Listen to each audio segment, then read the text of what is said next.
Welcome to the Brunswick Beat. Brunswick County's only television news show. I'm Rachel Johnson. And I'm Stacy Manning. It looks like Hurricane Katia will stay off North Carolina's coast, but many North Carolinians are still dealing with the aftermath of Hurricane Irene. Congressman Mike McIntyre recently announced Brunswick County is among several counties approved for public and individual assistance through the Federal Emergency Management Agency.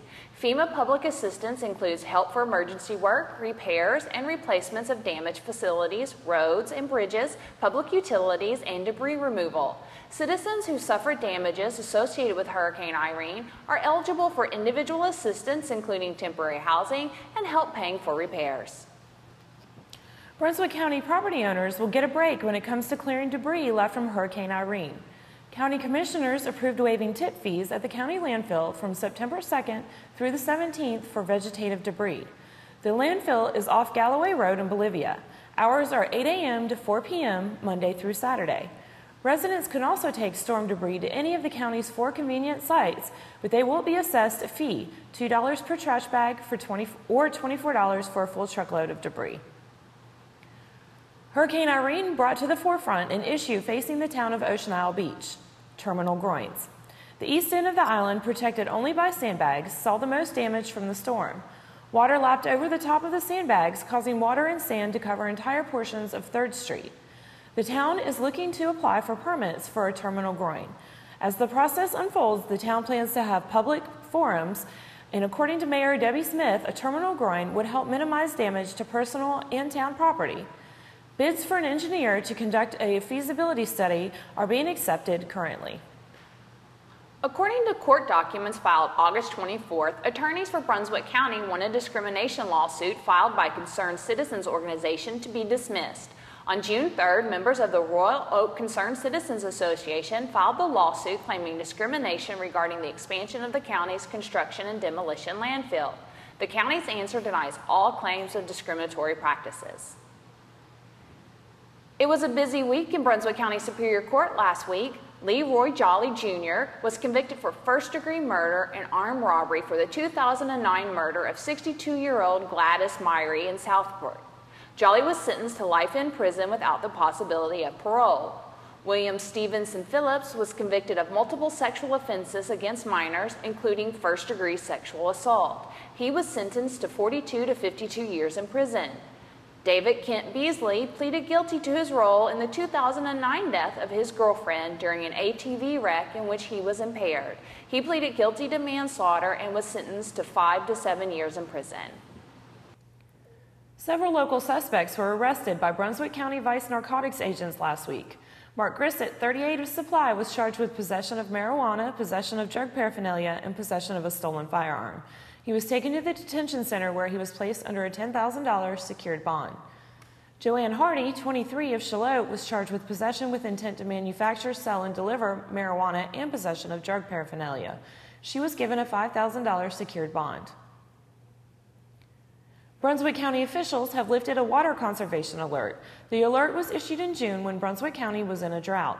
At that time, peak water usage was more than 24 million gallons per day, which represents about 80% of the county's 30 million gallon per day capacity. While the conservation alert is lifted, officials urge residents to continue to use water wisely. Brunswick County's unemployment rate for July remained at 10.3%. July's unemployment rate is a slight decrease from the July 2010 unemployment rate of 10.4%. North Carolina's statewide unemployment rate in July was 10.1%, up from 9.9% in June. The nationwide unemployment rate for July was 9.1%, down slightly from 9.2% in June. Every Labor Day weekend, law enforcement officers from across the region converge at the state line to conduct the Hands Across the Border checkpoint. 56 officers participated setting up checkpoints on US 17, NC 179, and Hickman Road along the state line. 12 suspects were charged with driving while impaired, and 21 suspects were charged with no operator's license. Read more about these stories and find out what's happening in your community in this week's Beacon, available on newsstands now. Hi, I'm Stacy Manning, Managing Editor of the Brunswick Beacon. Did you get engaged recently or married? Have you celebrated a milestone anniversary? Or did you have a baby? How about letting us share the news with our readers? You can email your social news to me at editor@brunswickbeacon.com. or you can log on to our website at www.brunswickbeacon.com. Look for the Submit News icon near the top right-hand corner of the page. Deadlines are noon each Friday.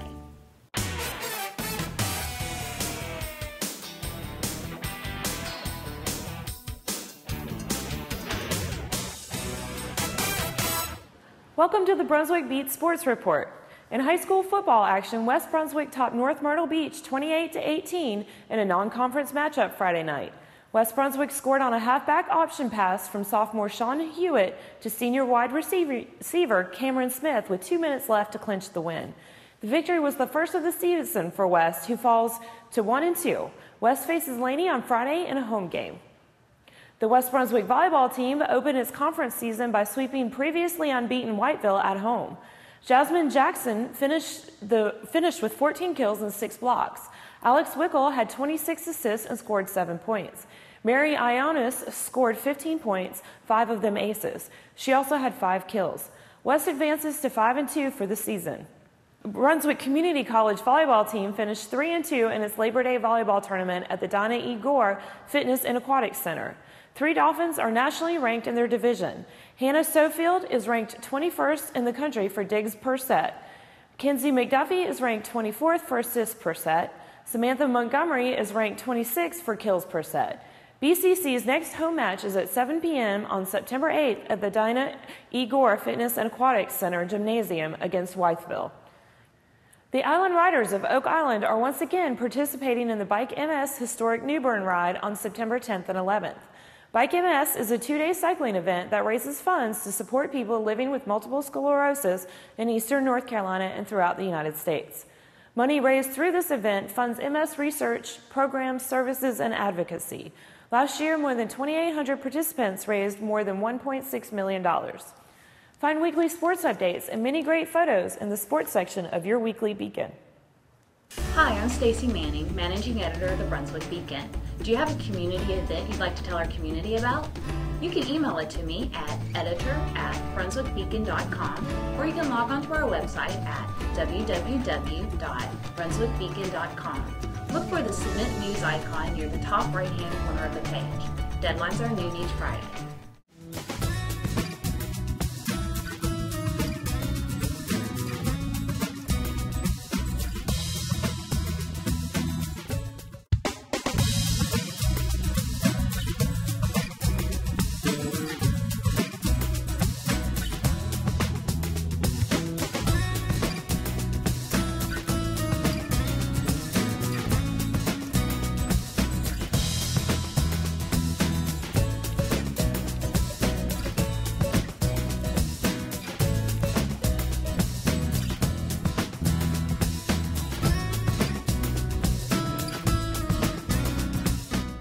Hi, I'm Rachel Johnson, staff writer with the Brunswick Beacon. Do you know of an upcoming event or a special person that you would like to see featured on the Brunswick Beat from Holden Beach, Ocean Isle, or Shallotte? If so, then give me a call at 754-6890. You can also reach me via email at rjohnson@thebrunswickbeacon.com. You can also submit news by logging onto our website at www.brunswickbeacon.com. Click the Submit News icon on the upper right-hand corner of the screen. Anything that can get my toes in the sand, I want to be there to cover.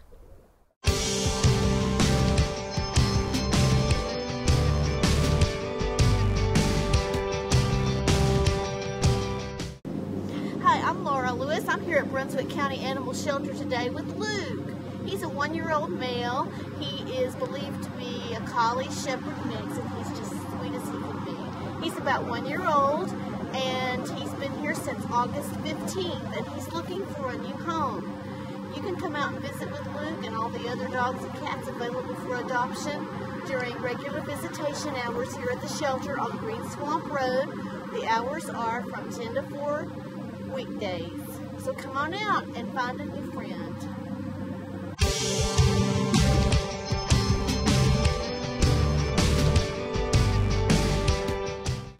Years ago, Americans who vowed never to forget September 11th, 2001 have kept their promise.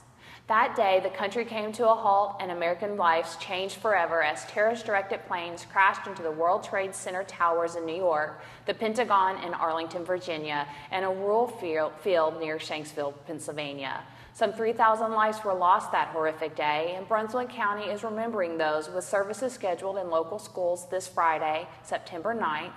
Events this Sunday, September 11th, are at 8 a.m. at St. Brendan Catholic Church, at 9 a.m. at Brunswick County Government Complex, and at 10:30 a.m. at Brunswick Community College.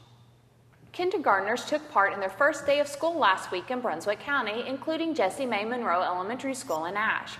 4 classes of kindergartners there were introduced to their new teachers, and most of them seemed well adjusted as teachers welcomed them with hello songs, dancing, and other activities. You might say a group of residents were moved by the spirit, the kindred spirit that is, when they ventured out last week to come to the aid of a legendary mailbox damaged by Hurricane Irene. The group of 7 left 40th Street and Sunset Beach promptly at 9 a.m. on the first day of September, headed west to make repairs at the kindred spirit mailbox. The mailbox and its bench were damaged when Hurricane Irene passed through the area. The group wanted to make the repairs prior to the Labor Day weekend. The mailbox is a popular spot renowned for its kindred spirit notebooks, which visitors are invited to write their thoughts in as they relax next to the mailbox in Ocean on the undeveloped island.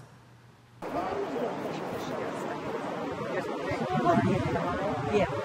We're repairing the damage that Hurricane Irene wrought on the dunes and to the mailbox and to the bench. We're trying to get it so that it's accessible because it hasn't been accessible. The bench was tilted and you had to use the supports on the side to climb up to get to the Kindred Spirit mailbox. And the Kindred Spirit mailbox is very close to the edge of the dune, and I'm sure the next storm would have sent it toppling over.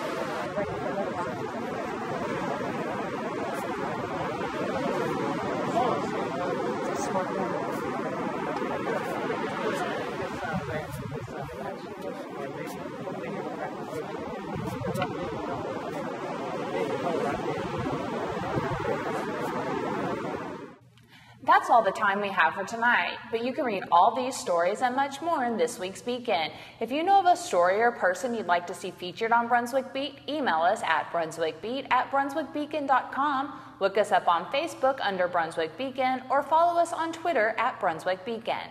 Thank you for joining us, and don't forget to tune in next week for a brand new edition of Brunswick Beat, Brunswick County's only television news show. We leave you tonight with images from the Ocean Isle Beach Labor Day Sand Sculpture Contest.